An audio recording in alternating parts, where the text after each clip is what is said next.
بسم اللہ الرحمن الرحیم۔ شروع کرتا ہوں اللہ کے پاک نام سے جو بہت بڑا مہربان نہایت رہنے والا ہے۔ دوستو، بہنوں، بھائیوں، بزرگوں، السلام علیکم ورحمۃ اللہ وبرکاتہ۔ ہم غزوہ احزاب کی قسط نمبر 9 میں ہم خوش آمدید کہتے ہیں اور ہم کل جہاں رکے تھے وہیں سے شروع کرتے ہیں کہ جب رسول کریم صلی اللہ علیہ وسلم نے دیار بنی نذیر کو چھوڑا تو ان یہود کو اپنے چھوڑنے کی خبر نہ ہونے دی اور اپنی جگہ سے حرکت کرتے وقت انہیں اس وہم میں ڈال دیا کہ آپ قضائے حاجت کے لیے جا رہے ہیں۔ معلوم ہوتا کہ آپ نے بدترین احتمال کا اندازہ کر لیا تھا، اور وہ یہ کہ یہود سے جنہوں نے اپنے دیار میں قتل کے طریق سے آپ سے نجات حاصل کرنے کا فیصلہ کیا ہوا تھا، مستبد نہ تھا کہ وہ اپنے دیار میں آپ کے اپنے چند صحابہ کے ساتھ جو سب کے ساتھ غیر مسلح اکیلا موجود ہونے کی غنیمت جانے اور ان کا گھراؤ کر لیں۔ جب انہیں پتہ چلے گا کہ حضرت پاک صلی اللہ علیہ وسلم پر سازش کا انکشاف ہو چکا ہے، پھر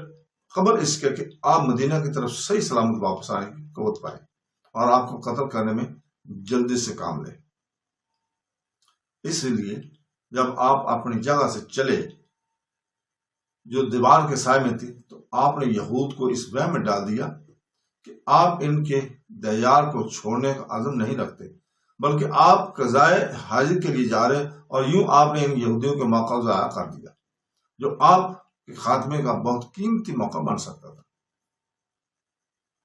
رسول کریم صلی اللہ علیہ وسلم اس عزم سے عبرت حاصل کی جس سے وہ اپنے دیار میں خیانت سے اور اس عہد کو توڑتے ہوئے جو آپ کے اور ان کے درمیان تھا، آپ کو قتل کرنا چاہتے تھے۔ آپ نے ان کی شر سے بچنے اور ان کی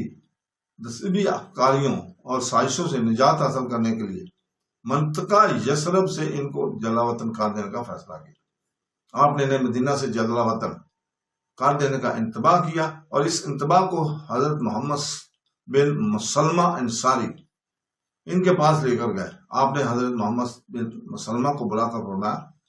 بنی نذیر کے یہود کے پاس جاؤ اور انہیں کہو کہ مجھے رسول پاک صلی اللہ علیہ وسلم نے تمہارے پاس بھیجا ہے کہ تم میرے علاقے سے باہر نکل جاؤ۔ تم نے اس عہد کو توڑ دیا جو میں نے تم سے کیا تھا، تم نے خیانت کا ارادہ کیا ہے۔ میں تم کو 10 دن کی مہلت دیتا ہوں، اس کے بعد جس شخص کو دیکھا گیا اسے قتل کر دیا جائے گا۔ اور حضرت ابن مسلمہ فوراً اس انتباہ کو یہود کے پاس لے گئے، اور جب انہوں نے انتباہ کو وصول کیا تو پشیمان ہوئے، اور تاریخ نے بیان کیا نہیں ہے اس کو کہ انہوں نے رسول کریم صلی اللہ علیہ وسلم خیانت کا جو ارادہ کیا تھا اور اس کی ذمہ داری سے باہر نکلے ہوں۔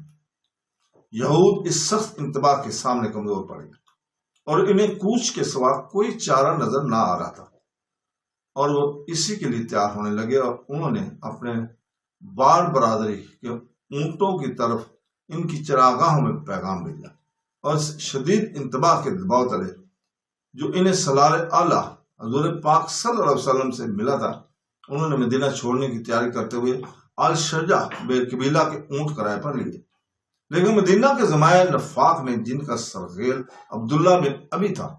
ان یہود کو سلام بھیجا اور مدینہ میں رہنے پر ان کی حوصلہ افزائی کی، اور ان سے کہا کہ وہ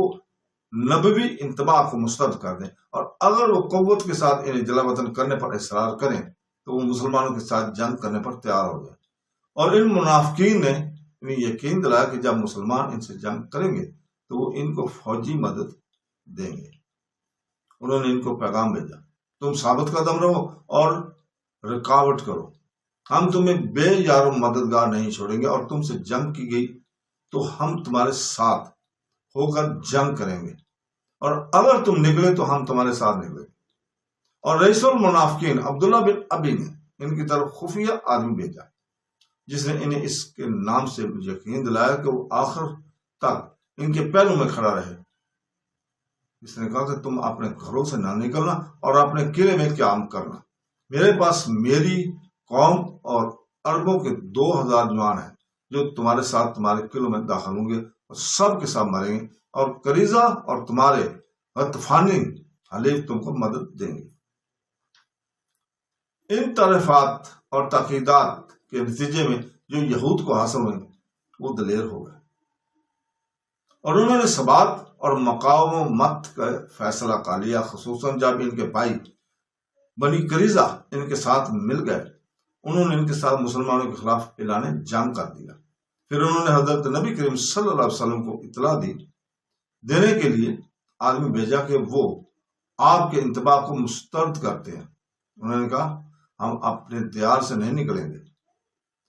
آپ کو جو سمجھ آئے وہ پھر اپنے قلعوں میں قلعہ بند ہونے لگے، اور انہوں نے اپنے گلیوں میں بچھاؤ کے لیے مورچے بنا لیے اور گھروں کی چھتوں پر پتھر لے جانے لگے تاکہ اگر مسلمان ان پر حملہ کریں تو انہیں ان پتھروں سے مارے۔ اسی طرح انہوں نے اپنے قلعوں میں غذائی ذخیرہ بھی کا لیا جو 1 سال تک ان کے لیے کافی تھا، اور ان کے قلعوں کے اندر ان کے پاس وافر مقدار میں کھانے پینے کا ہر چیز تھی، یعنی ان قلعوں کے اندر ان کے پاس بہت سی کنویں بھی موجود تھے۔ جب حضرت نبی کریم صلی اللہ علیہ وسلم کو اطلاع ملی کہ یہود نے آپ کے انتباہ کو مسترد کر دیا تو آپ کو ان کا محاصرہ کرنے کے سوا کوئی چارہ نظر نہ آیا، بس آپ نے بھرتی کا اعلان کر دیا اور ان کے قلعوں کی طرف بڑھنے کے احکام جاری کر دیے۔ اسلامی افواج نے حضرت پاک صلی اللہ علیہ وسلم کی کمان میں مدینہ سے مارچ کیا اور بڑی نذیر کی طرف ان قلعوں کا محاصرہ کر لیا جن میں انہوں نے پناہ لی ہوئی تھی، اور یہ قلعے بہت مضبوط اور پختہ تھے، اور یہود نے مقابلہ میں ان سے بہت استفادہ کیا۔ اور جب حضور پاک صلی اللہ علیہ وسلم نے یہود کی شدت، مقاومت اور ان قلعوں کی مضبوطی سے ان کے استفادہ کو دیکھا تو آپ نے حربی کارروائی میں سے ایک کارروائی کے طور پر ایک وسیلہ اختیار کیا جس سے آپ نے مقاومت میں یہود کی سختی کو کمزور کر دیا۔ یہود جب سے چودھری بنے ہوئے ہیں، مادہ کی پرستش کرنے اور اموال کو جمع کرنے کے بڑے حریص ہیں، اور وہ مدینہ کے شاندار باغات اور کھجوروں کے درختوں کے مالک تھے۔ ایسے ان جنگی حالات میں مسلمان محاصرے کی کارروائی کے دوران ان باغات اور کھجوروں کے درختوں پر قابض ہو گیا، اور مسلمانوں کے وسط میں تاکہ وہ اس پر قبضہ پر اکتفا کرتے، جس کے ذریعے جیسا کہ جنگ کے مسلمہ قوانین میں ہے، یہ باغات اور کھجوروں کے درخت مسلمانوں کے املاک میں سے ہو گئے تھے، اور یہ بھی مسلمانوں کی وسط میں تھا کہ وہ اس پر قبضہ کے بعد یہود کا محاصرہ کیے رہتے اور ان باغات اور کھجوروں کے درختوں کے پھلوں سے ان کو فائدہ حاصل کرنے سے روک دیتے۔ لیکن مسلمان جن کے سرگیر صلی اللہ حضور پاک صلی اللہ علیہ وسلم تھے، جیسے کہ معلوم ہوتا ہے یہود کے طمع اور مال سے ان کے ہاتھ سے بڑی محبت کو جانتے تھے، اس لیے رسول پاک صلی اللہ علیہ وسلم نے ایسی کارروائی کرنے کا حکم دیا جس سے آپ نے مسحور یہود کو گھبراہٹ میں ڈال دیا، اور وہ یوں آپ نے شروع میں ان کی کھجوروں کے درختوں کو کاٹنے اور جلانے کا حکم دے دیا۔ تو دوستو ہم اسی جگہ رکتے ہیں، کل ہم اس کھجوروں کے جلانے کی باقاعدگی جو تھی وہ بیان کریں گے اگلی قسط میں۔ اللہ حافظ۔